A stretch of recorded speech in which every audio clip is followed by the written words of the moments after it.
Ingatlah pejabat-pejabat pemerintah, engkau digaji oleh rakyat, yang kasih makan engkau rakyat. Nah, ini. Yang dicari keadilan, yang dicari kesejahteraan. Maka saya katakan, bukan menegakkan hukum di Indonesia. Yang saya minta, tegakkan keadilan di Indonesia ini. Tegakkan keadilan, bukan tegakkan hukum. Mengapa? Ternyata hukum bisa dipermainkan. Ini jadikan pegangan oleh ulama itu. Kerjasama dengan pemerintah yang sah, tapi tugasnya jangan dibuang. Karena kerjasama dengan pemerintah, pemerintah salah dibiarin. Kiai goblok.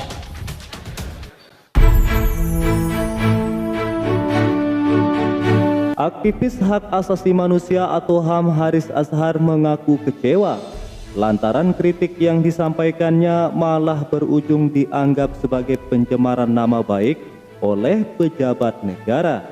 Hal tersebut disampaikan Haris Azhar kepada wartawan sebelum menjalani perlimpahan ke Kejaksaan Negeri Jakarta Timur di kasus dugaan pencemaran nama baik Menko Marves Luhut Binsar Panjaitan. Haris menilai semestinya negara maupun perangkat di dalamnya tidak boleh bersikap anti kritik dan menyalahgunakan wewenang ke kepolisian dan kejaksaan. Kami hanya menganggap bahwa negara tidak boleh dan tidak bisa menggunakan kekuasaannya ketika dikritik oleh publik, oleh masyarakat, oleh kelompok advokasi, lalu menggunakan kekuasaannya, ujar Haris kepada wartawan. Respon fenomena ini, Kiai Haji Sukron Makmun memberi peringatan kepada pemerintah untuk tidak alergi dengan kritik. Ia pun mengingatkan para ulama untuk tidak tinggal diam jika ada kebijakan rezim yang menyimpang. Ya, tolong pemerintah, jangan bimbing undang-undang karet. Undang-undang yang pasti. Jangan bikin undang-undang karet. Contoh undang-undang karet, pekerjaan dan perbuatan yang tidak menyenangkan. Saya pidato ini mungkin dari yang tidak senang, lapor ke polisi. Laporannya apa? Tidak menyenangkan. Ya tentu saja, kalau pidato soal pelacuran, mesti orang pelacur itu tidak senang. Saya bicara penjudian, orang yang main judi tentu tidak senang. Termasuk perbuatan dan perkataan yang tidak menyenangkan, bisa dihukum sekian tahun.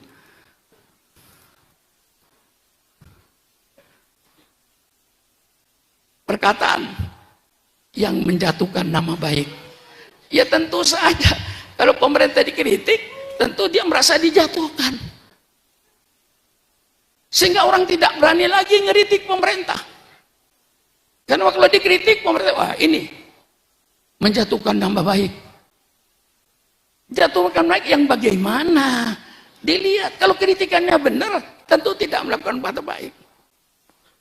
Insya Allah pemerintah, bagi istilah ulama tidak ada istilah apa namanya itu, musuh negara, oposisi.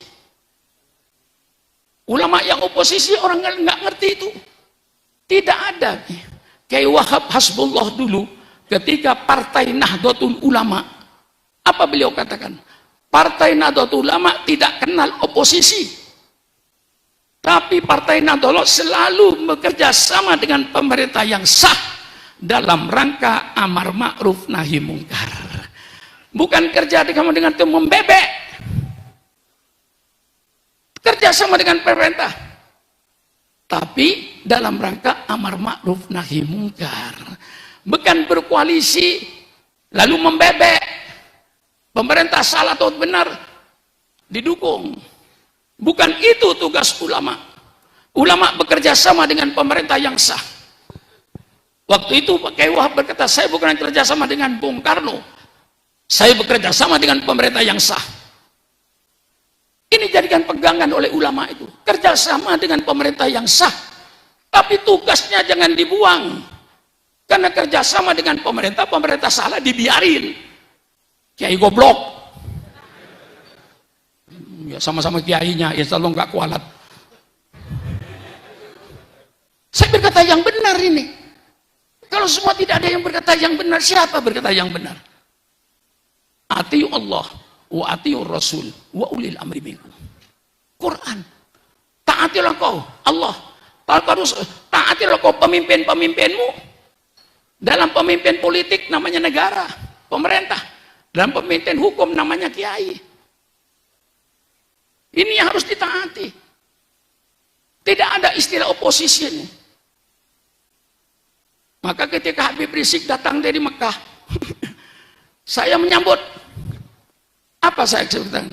Pemerintah, kalau ada kiai berbeda pendapat dengan pemerintah, tolong jangan dianggap musuh. Itu namanya kiai yang peduli. Kalau ada kiai yang berbeda pendapat, undang ke istana. Mari ngopi bersama. Mari makan mie goreng bersama. Mari kita makan ayam goreng bersama. Mari kita bicara santai. Tanya sama kiai, apa maunya kiai? Pemerintah kemukakan. Itu namanya demokrasi. Kalau yang mengkritik pemerintah dianggap musuh, ya hancur negara ini. Di Magelang ada kiai yang bisa berbeda pendapat dengan Pak Bupati. Jangan dianggap musuh. Undang oleh Pak Bupati ke kantor kabupaten. Kiai kok ngomong gini, maunya apa Kiai? Alasannya apa Kiai? Kalau alasannya benar, ikut. Alasannya tidak benar, jawab Kiai, kurang benar begini nih Kiai. Begini sebabnya Kiai. Mari, ini namanya negara demokrasi. Jadi orang yang mengkritik pemerintah jangan dia lawan. Itulah yang akan menyelamatkan negara. Yang merobohkan kayu harus kayu. Yang bisa menghancurkan kiai hanya kiai. Kalau bukan kiai tidak bisa merusak kiai. Ini saya baca kitabnya. Ayat sajarah ayat. Tidak bisa menghancurkan orang Islam kalau bukan orang Islam yang menghancurkan sendiri. Tidak bisa menghancurkan habaib. Ini ada Habib. Kalau bukan habaib yang menghancurkan. Ini teori mereka. Maka begini, kalau ada tokoh Islam pidato, setelah pidato umat jadi bingung, umat jadi ragu-ragu. Yakinilah bahwa kiai itu agen Yahudi yang sudah dibayar. Percaya sama saya tidak akan berbohong. Jadi kalau ada kiai bikin pernyataan yang mengakibatkan orang Islam jadi bingung, pikirannya jadi kacau, percayalah bahwa yang penceramah tadi adalah agen Yahudi yang dimasukkan ke dalam. Lalu sekarang saya tanya sama orang Tegalrejo, kedatangan saya ini membingungkan apa meyakinkan? Membingungkan apa meyakinkan? Kalau saya datang ke Tegalrejo membingungkan orang Tegalrejo, berarti Sukron Ma'mun adalah agen Yahudi yang sudah dibayar dengan dolar. Tinggal dinilai saya.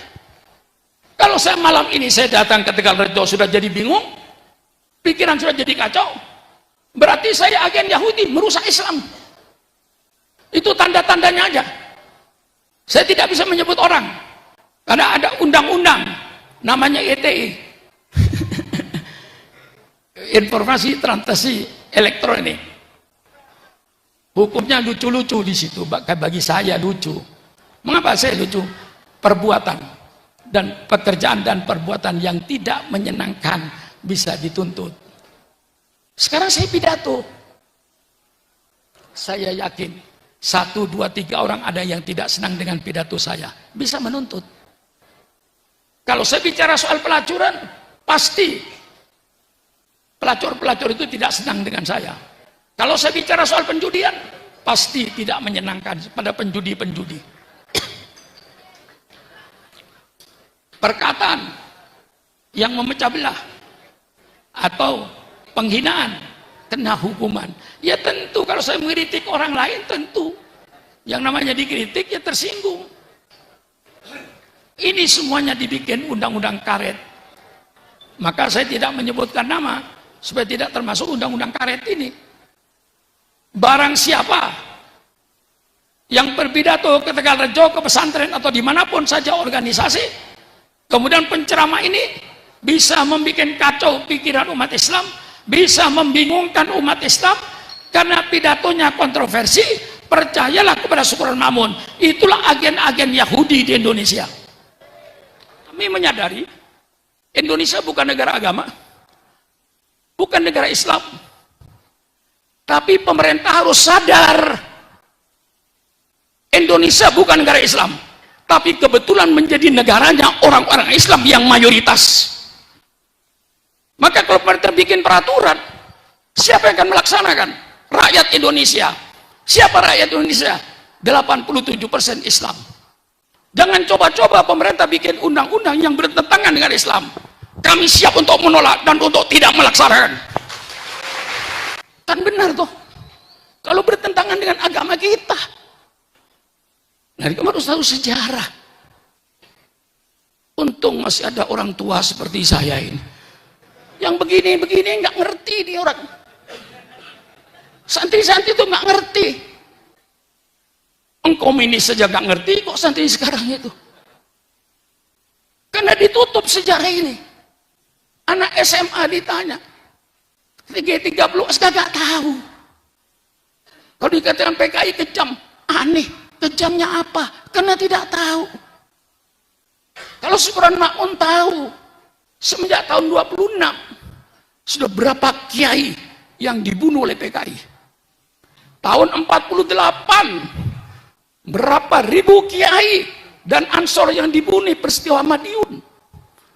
65 diulang lagi dengan membunuh jenderal-jenderal dan ribuan umat Islam. Ya, mungkin seperti bapak polisi yang ada ini, mungkin juga tidak tahu. Mungkin tidak tahu. Karena di sekolah SMA saya sudah tidak ada dibaca sejarah ini. Padahal ini sejarah. Jangan dilupakan sejarah ini. Oleh sebab itu Allah menyuruh faksusil qososo la'allahum yatafakkarun. Ceritakan oleh engkau sejarah-sejarah itu. Sejarah-sejarah itu kau baca. Belajarlah kepada sejarah. Kalau tidak ingin jadi korban sejarah. Kalau tidak ingin korban sejarah, baca sejarah. Mengapa pemimpin itu dielu-elukan oleh rakyatnya? Mengapa pemimpin-pemimpin disanjung-sanjung oleh rakyatnya? Mengapa pemimpin itu dimaki-maki oleh rakyat di demo? Ini sejarah yang menentukan. Kita tahu dari sejarah, belajarlah kepada sejarah. Maka ini saya mendahulukan pengorbanan-pengorbanan. Islam berdiri tegak kayak begini nih, karena pengorbanan. Rasulullah pertama kali berdakwah dari pintu ke pintu, sembunyi-sembunyi, karena ancaman orang kafir Quraisy.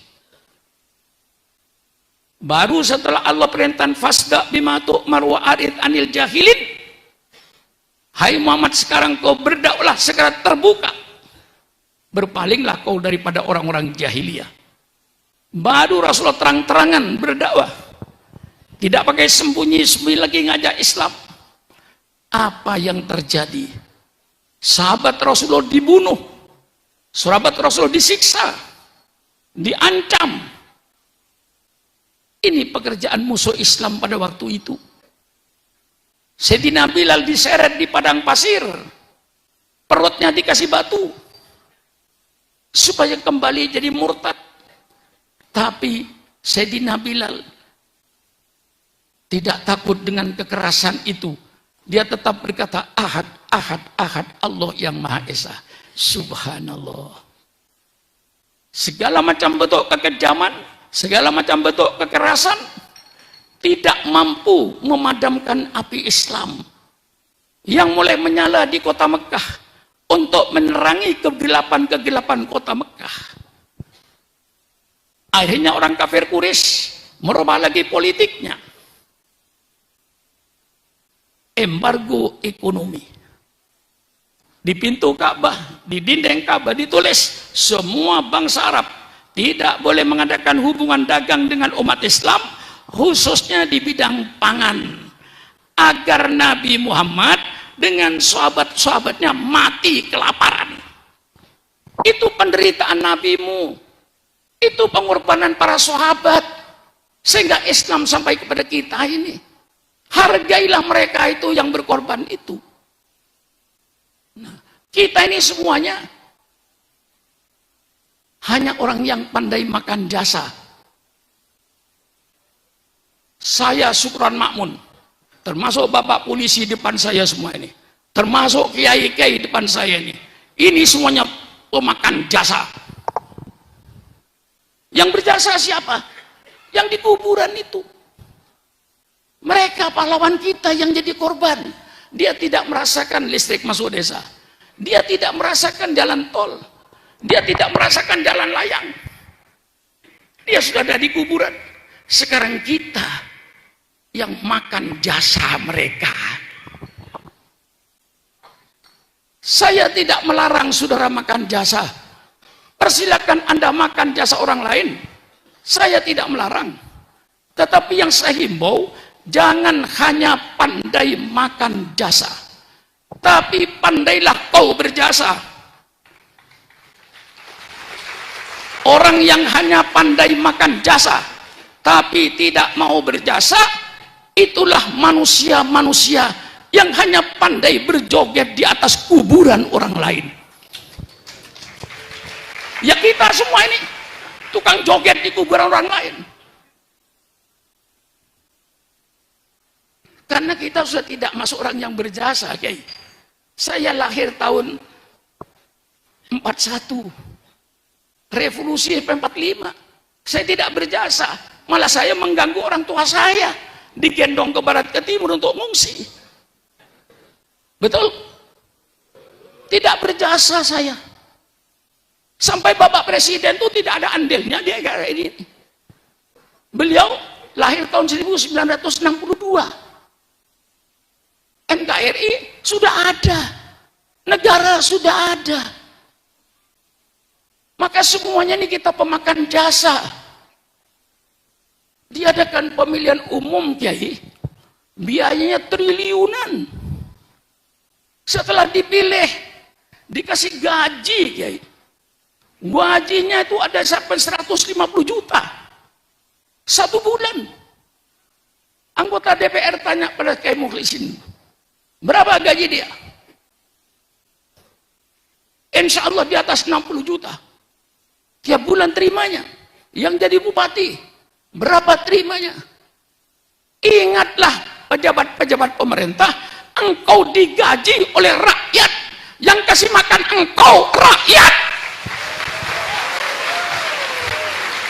Sangat berkhianat kalau Anda tidak mau memperhatikan rakyatnya. Sejahterakan rakyatmu, lindungi rakyatmu, karena mereka berjuang untuk mewujudkan kesejahteraan dan keadilan bangsa Indonesia ini.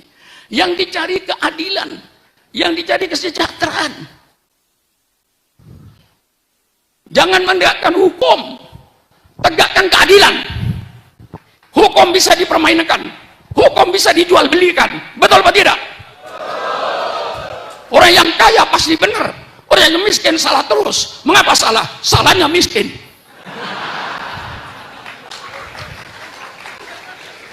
Maka saya katakan, bukan menegakkan hukum di Indonesia. Yang saya minta, tegakkan keadilan di Indonesia ini. Tegakkan keadilan, bukan tegakkan hukum. Mengapa? Ternyata hukum bisa dipermainkan. Maka Islam sangat mengutuk yang namanya sogok menyogok, ya, ar-rosi wal murtasi finar. Orang yang menyuap dan orang yang terima suap, kedua-duanya masuk neraka. Saya tidak pernah menyuap, Pak Kiai, cuma ngasih.